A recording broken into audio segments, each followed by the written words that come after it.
Lesson 2, Burps, Belches, and Other Body Noises. Scene A. Mrs. Jones's classroom is very quiet. The students are working on their math papers.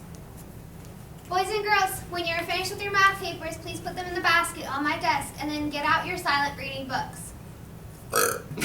Tom laughs too. John, that was very inappropriate. Please say excuse me. Why? That was funny.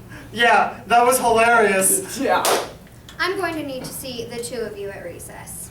What? What did we do?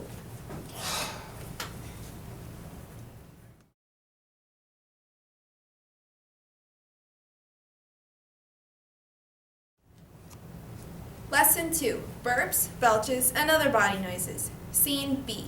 Mrs. Jones's classroom is very quiet, and the students are working on their math papers. Boys and girls, when you're finished with your math papers, please put them in the basket on my desk and then get out your silent reading books. The students just finished their lunches a little while ago. John feels like he might have to burp. He tries to do it quietly. Mrs. Jones looks up at John. Excuse me. Mrs. Jones nods at John to show her approval. Tom remains quiet.